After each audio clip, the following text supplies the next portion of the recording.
श्री स्वामी समर्थ. तुम्हा सर्वांचे स्वामी कृपा या चॅनल मध्ये स्वागत आहे. आजचा हा दिवस तुमचा आनंदाने सुखा समाधानाचा जावो अशी मी स्वामींच्या चरणी प्रार्थना करते आणि आजच्या या व्हिडिओला सुरुवात करते. आजच्या या व्हिडिओमध्ये आपण नवनाथ भक्तिसार हा जो मोठा ग्रंथ आहे 40 अध्यायांचा, तर या ग्रंथाचं आपल्याला श्रावणामध्ये जर पारायण करायचं असेल तर ते कसं करायचं, पारायणा कधी चालू करायचं, त्याचे नियम व अटी काय आहेत, पूजा मांडणी कशी करायची आणि पूजा मांडणीमध्ये काय काय साहित्य लागणार आहेत, अशा सगळ्या महत्त्वाच्या गोष्टींचा या व्हिडिओमध्ये मी तुम्हाला सगळ्या गोष्टी सांगणार आहेत. तर हा व्हिडिओ स्किप न करता शेवटपर्यंत नक्की पहा. आणि जर तुम्हाला काही प्रश्न असतील, काही अडचणी असतील, काही विचारायचं असेल तर कमेंट करून नक्की विचारायचं. आणि ज्यांनी स्वामी कृपा या चॅनलला सबस्क्राईब केलं नसेल तर त्यांनी स्वामी कृपा या चॅनलला सबस्क्राईब नक्की करावं आणि बेल आयकॉनलाही प्रेस करावं, म्हणजे माझे जे काही नवनवीन व्हिडिओ असतील तर ते सगळ्यात अगोदर त्याचं नोटिफिकेशन तुम्हाला मिळेल. जो कोणी भक्त नवनाथ भक्तिसार या ग्रंथाचं पारायण करतो, मनोभावे श्रद्धेने पारायण करतो, नाथांना शरण जाऊन जो व्यक्ती पारायण करतो, खरंच सांगते त्यांच्या सर्व इच्छा, कष्ट, बाधा जे काही आहे, काही अडचणी आहे, संकट, त्रास सगळं काही संपून जातं आणि सर्व इच्छा तुमच्या पूर्ण होतात. म्हणजे पूर्ण होतात म्हणजे होतातच. फक्त पारायण तुम्ही किती श्रद्धेने मनापासून नाथांना शरण जाऊन करतात ते जास्त महत्त्वाचं असतं. फक्त पारायण करायचं म्हणजे करायचं नाही, तर ते अगदी शरण जाऊन, नाथांना शरण जाऊन पूर्ण श्रद्धेने आपल्याला पारायण करायचं आहे. तर बघा, तर तुम्हाला या पद्धतीने तुम्ही जर पारायण केलं तर तुम्हाला अनुभूती येणार म्हणजे येणारच. आपल्यामध्ये इच्छा पाहिजे, आपल्या मनामध्ये श्रद्धा भक्ती पाहिजे, नाथांना पूर्ण शरण जायचं आहे. कुठली मनामध्ये शंका प्रश्न आपल्या मनामध्ये नसावी. आपल्याकडे म्हणजे शंकेसारखा एखादा प्रश्न आपल्या हा पारायण काळामध्ये आपल्या मनात निर्माण झालाच नाही पाहिजे. आपली इच्छा पूर्ण होईल का असं सुद्धा आपल्या मनामध्ये प्रश्न नसावा. जे होईल ते सर्व नाथ बघून घेतील, नवनाथ महाराज बघून घेतील असं म्हणावं आणि पारायणाला सुरुवात करावी. आता श्रावण महिना आपणास माहिती आहे की अत्यंत पवित्र असा महिना असतो आणि या महिन्यामध्ये आपण भरपूर सारे सेवा, पारायण करत असतो, व्रत वैकल्य, सणवार साजरे करत असतो. खूप जणांना म्हणजे असं महत्त्व आहे की श्रावणामध्ये नवनाथ भक्तिसार जर केलं तर खूप चांगलं असतं. आता ज्या कुणाला 40 अध्यायाचा जो मोठा नवनाथ भक्तिसार हा जो ग्रंथ आहे याचं पारायण करण्याची जर इच्छा असेल तर ते कशा पद्धतीने करायचं याबद्दल आपण आज संपूर्ण माहिती बघणार आहोत. सर्वप्रथम सांगते की जो काही नवनाथ भक्तिसार हा ग्रंथ आहे हा तुम्हाला स्वामी समर्थ केंद्रामध्ये भेटून जाईल. जर तुम्हाला मूळ ग्रंथाचं पारायण करायचं असेल तरी सुद्धा त्या ग्रंथाला सुद्धा हे सगळे नियम लागू आहेत. नवनाथ भक्तिसार ग्रंथ यामध्ये टोटल 40 अध्याय आहेत. याचं तुम्ही 9 दिवसांचं पारायण करू शकता. 9 दिवसांचं पारायण केलं तरी चालतं, किंवा 9 दिवस हे खूप होतात तर 7 दिवसामध्ये सुद्धा तुम्ही याचं पारायण करू शकता. आता काही जणांना काय होतं ना, 9 दिवस एवढे नियम अटी पाळून एवढा काही वेळ काढून म्हणजे करून, जर ज्यांचा जॉब वगैरे असेल तर त्यांना एवढं 9 दिवसाचे नियम वगैरे अटी पाळून तर नाही शक्य होत. तर मग ते काय करतात का, एका दिवसाला एक अध्याय वाचतात. म्हणजे श्रावणापासून पहिल्या दिवसापासून सुरुवात करतात आणि मग एक दिवसाला एक अध्याय वाचतात, किंवा 5 ते 100 ज्या ओव्या आहेत, म्हणजे प्रत्येक अध्यायामध्ये 100 ओव्या असतात, किंवा त्या रोज तेवढ्या वाचतात, 5 वाचतात किंवा 100 वाचतात, असंही करत असतात. अशा प्रकारे सुद्धा काही जण सेवा करतात. म्हणजे यथाशक्ती ज्यांच्या पद्धतीने ज्यांना जसं जमेल तसं करतात. 9 दिवसांमध्ये आपण संकल्पयुक्त पारायण करू शकतो. आता याच्यामध्ये जर मी तुम्हाला सांगितल्याप्रमाणे आता हे पारायण जर तुम्हाला करायची इच्छा असेल तर आपण जे पारायण आहे तर ते कधी करू शकतो त्याबद्दल मी तुम्हाला सांगते. आता या ग्रंथाचे पारायण तुम्हाला सुरू करायचं असेल तर शुभ दिवस तुम्हाला बघायचा आहे. शुभ नक्षत्रावर तुम्ही सुरू करू शकता हे पारायण. शुभ नक्षत्र म्हणजे कोणतं? रोहिणी नक्षत्र, उत्तरा नक्षत्र, अश्विनी नक्षत्र, पुष्पहस्त, मृग, चित्रा, अनुराधा व रेवती ही शुभ नक्षत्रे आहेत. तर हे कॅलेंडरमध्ये बघायचं आहे तुम्ही, तर यामध्ये कोणतं नक्षत्र आहे आणि त्याच दिवशी तुम्हाला पारायणाला सुरुवात तुम्ही करू शकणार आहेत. त्यातल्या त्यात शुभ दिवस असेल तर ठीक आहे, आणि अजून म्हणजे गुरुवार किंवा शुक्रवारी तुम्ही या दिवशी पारायणाला सुरुवात करू शकणार आहात. आता हे पारायण करत असताना सर्वप्रथम म्हटलं की मनामध्ये श्रद्धा असावी, भक्तिभावाने हे पारायण पूर्ण करायचं आहे. आणि सगळ्यात महत्त्वाचं म्हणजे आपल्याला नाथांना शरण जाऊन हे पारायण पूर्ण करायचं आहे.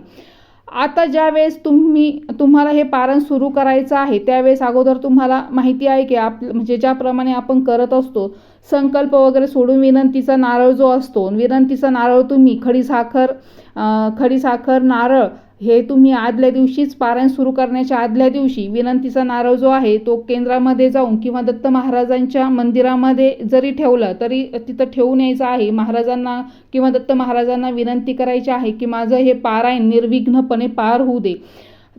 जर केंद्र लांब असेल किंवा मठ नसेल किंवा मंदिर नसेल तर काय करायचं आहे, किंवा आता सध्या पावसा पाण्याचे दिवस आहेत, जर तुम्हाला शक्य नसेल तर काय करायचं आहे, पारायणाला सुरुवात करण्याच्या अगोदरच घरच्या घरीच तुम्ही पूजेच्या ठिकाणी विनंतीचं नारळ ठेवायचं आहे. आणि जेव्हा तुम्ही कधी मठात जाताल किंवा मंदिरात जाताल तेव्हा तो नारळ घेऊन जायचा आहे आणि तिथे ठेवून यायचा आहे.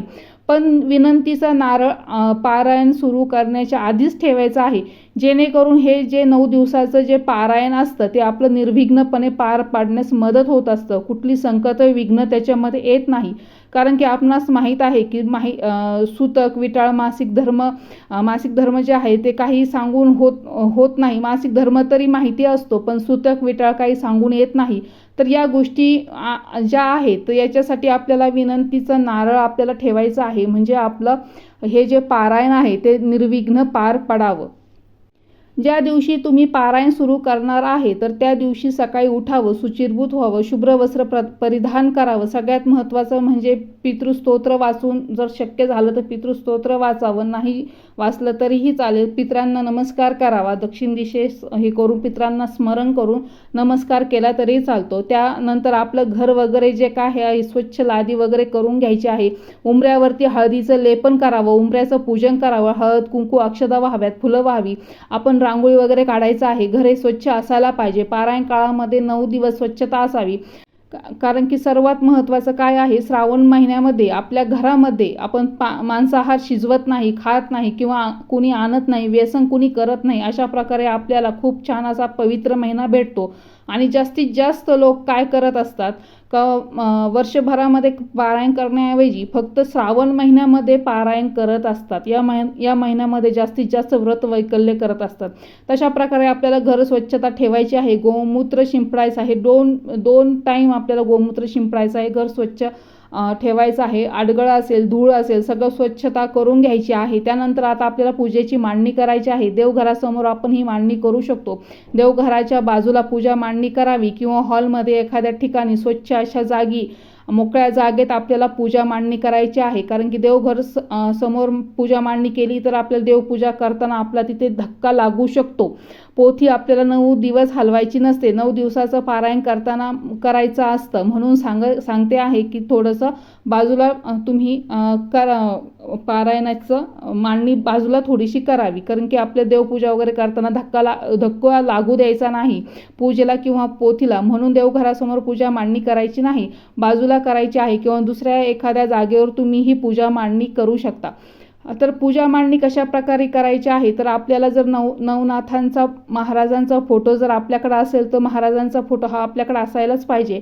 जर नसेल तरी काही हरकत नाही, तुम्ही दत्त महाराजांचा फोटो ठेवू शकता. तर तो फोटो आपल्याला पूजेमध्ये मांडायचा आहे. ती जागा आधी जिथे मांडणार आहे ती जागा स्वच्छ करावी, छान अशी रांगोळी काढावी. चौरंग आपल्याला तिथे ठेवायचं आहे. शुभ्र वस्त्र चौरंगावर टाकायचं आहे, अंथरायचं आहे. पांढरं घ्या वस्त्र किंवा पिवळं घ्या, लाल घ्या, जे तुमच्याकडे अवेलेबल असेल तर ते वस्त्र अंथरायचं आहे. आणि आता आपल्याला साहित्य काय काय लागणार आहे, तर आपल्याला याच्यामध्ये जे आहे तर आपल्याला फुले, हार, तुळशी, सुगंधी उदबत्ती, धूप, कलश, विड्याची पाने, सुपाऱ्या, नैवेद्यासाठी फळे किंवा गोड पदार्थ हे आपल्याला लागणार आहे. तसेच अष्टगंध, अत्तर, रांगोळी, नारळ इत्यादी गोष्टी तयार ठेवायच्या आहे आपल्याला पूजा मांडणी करताना.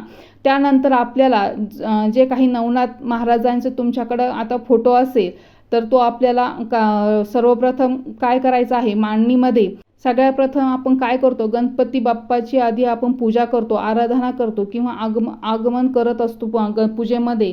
कारण गणपती बाप्पाचा आशीर्वाद आपण घेतला की, गणपती महाराजांचा आशीर्वाद आपण घेतला की आपलं सगळ्या गोष्टी जे आपले शुभ कार्य असतात तर ते निर्विघ्नपणे पार पडत असतात. म्हणून आपल्याला म्हणजे गणपती बाप्पा हे विघ्नहर्ता आहे म्हणून सांगते आहे.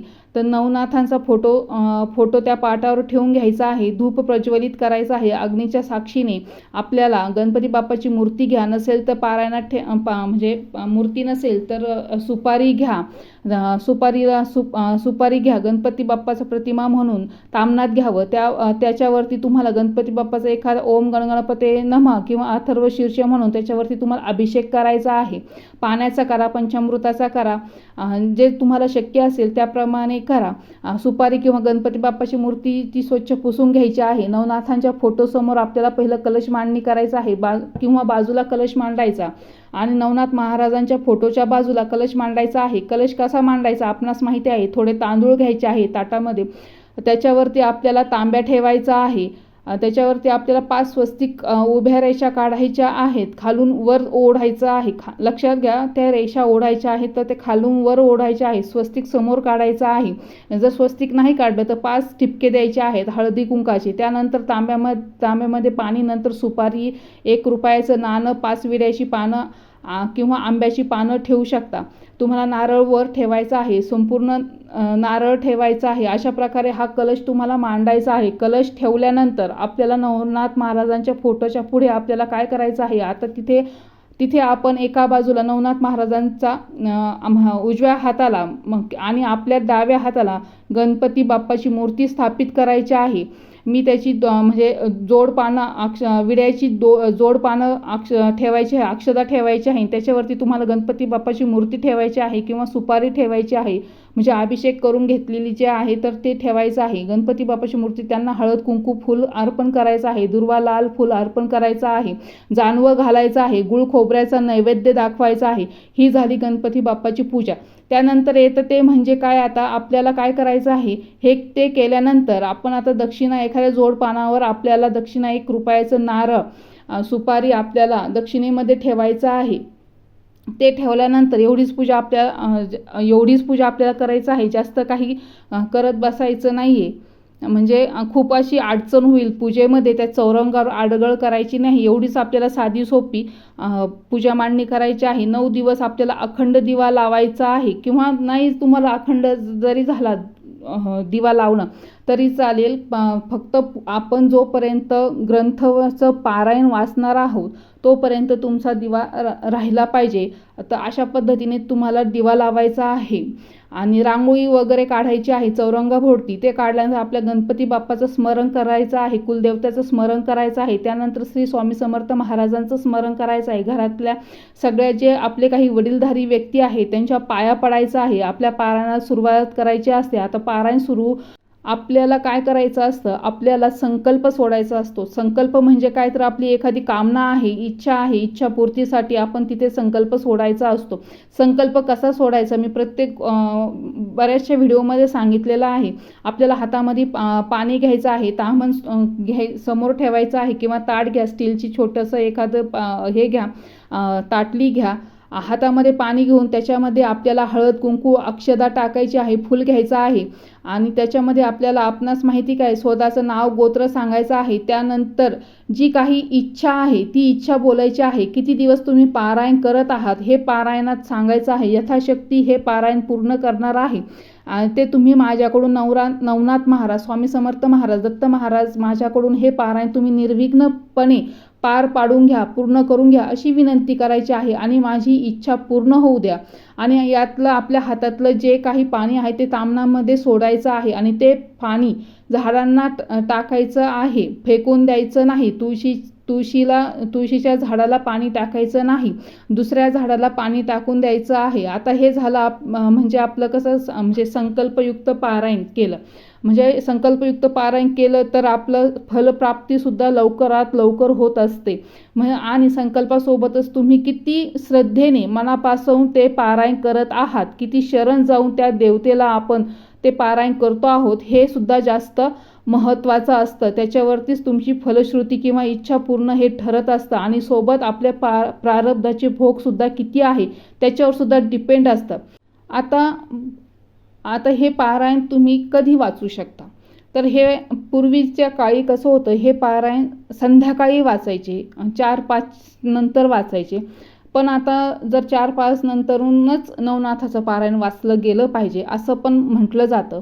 पण जर तुम्हाला पहाटे उठून जर पारायण वाचता आलं तरी खूप चांगलं आहे. 4 ते 6 या टायमिंगमध्ये तरीही खूप चांगलं आहे. किंवा 6 ते 9, 9 ते 10 म्हणजे 12च्या आत, 12 ते 12:30 हा टायमिंग आपल्याला सोडायचा आहे.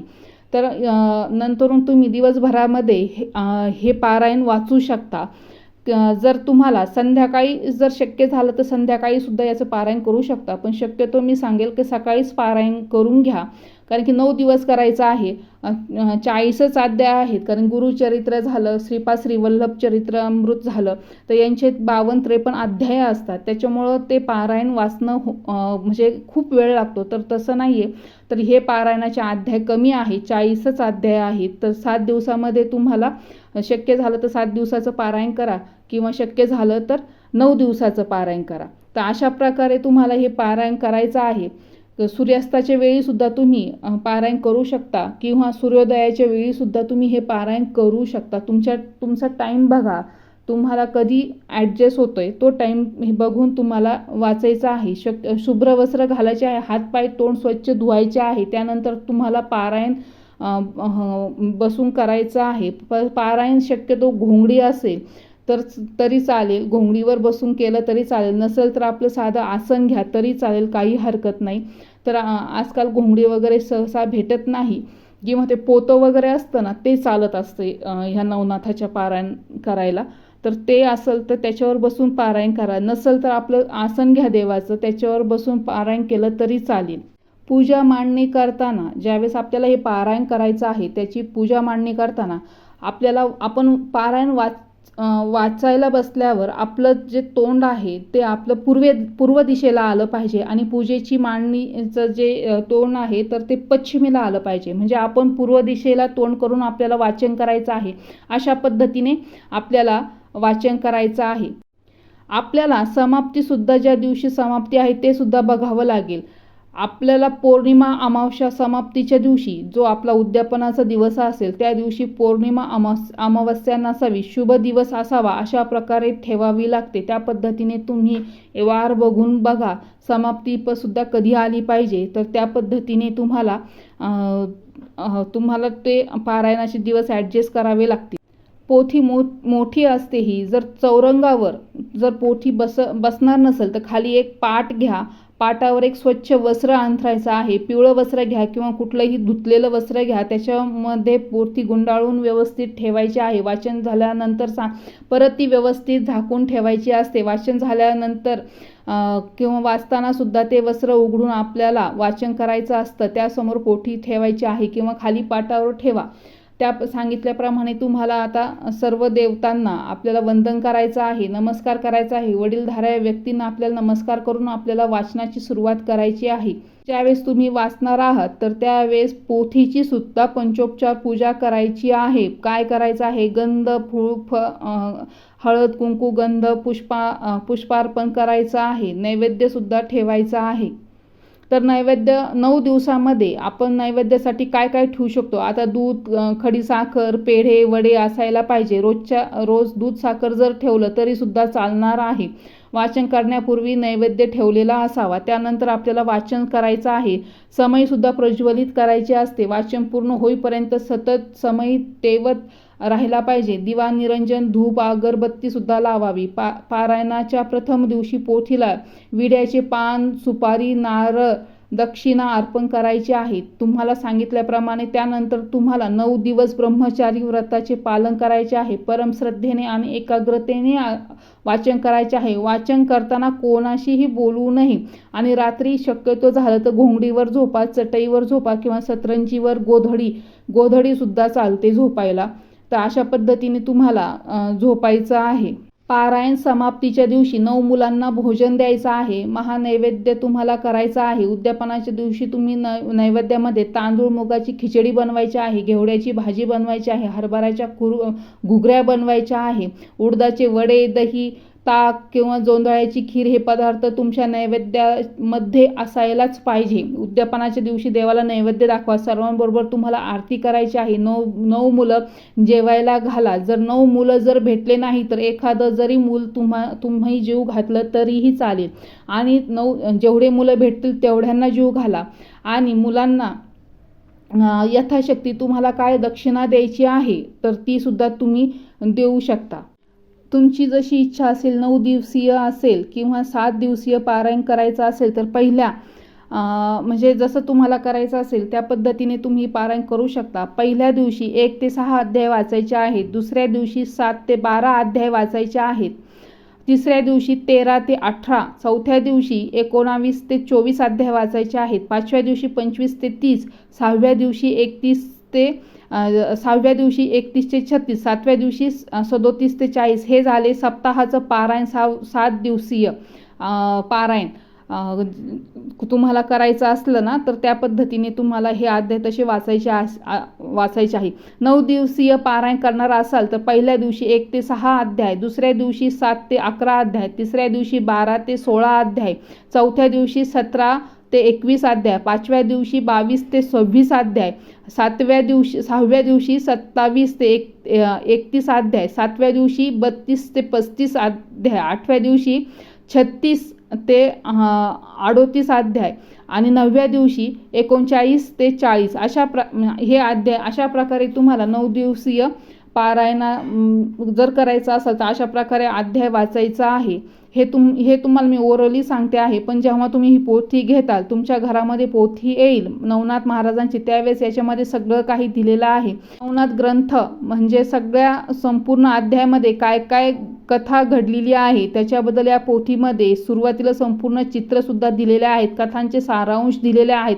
तसेच या पारायण काळामध्ये तुम्हाला सात्विक जेवण करायचं आहे. लसूण कांदा वर्ज्य करायचा आहे. बाकी काही खाण्याचे नियम नाही. परान्न घ्यायचं नाही. कोणतंही पारायण करताना परान्न टाळायचं आहे. कुठेही जेवायचं नाही. आपलं घरचं अन्न खायचं आहे. जर तुम्हाला हॉटेलमध्ये वगैरे जावं लागलं तर बिना लसूण कांद्याचं जेवण घ्या, नाहीतर पैसे देऊन तुम्ही खाऊ शकता. तर अशा प्रकारे हे जास्त काही नियम नाही आहेत ह्या पारायणाला. गुरुचरित्रासारखे नियम नाही आहेत, पण फक्त आपलं सात्विक जेवण करायचं आहे. तर अशा प्रकारे तुम्ही पारायण नवनाथ भक्तिसार या ग्रंथाचं पारायण अगदी साध्या सोप्या पद्धतीने 7 दिवसीय किंवा 9 दिवसीय पारायण तुम्ही करू शकता. तर ही अत्यंत महत्त्वाची माहिती मला तुमच्यापर्यंत शेअर करायची होती, तुम्हाला सांगायची होती. जर तुम्हाला ही माहिती आवडली असल्यास तर व्हिडिओला लाईक करा, फॉलो करा आणि एक हाईप देखील द्या. आणि ही माहिती जास्तीत जास्त तुमच्या नातेवाईकांबरोबर आणि मित्रजनांबरोबर, आप्तेष्टांबरोबर ही माहिती, हा व्हिडिओ शेअर करा. तर पुन्हा भेटूया अशाच नवीन भक्तिमय व्हिडिओमध्ये. तोपर्यंत श्री स्वामी समर्थ.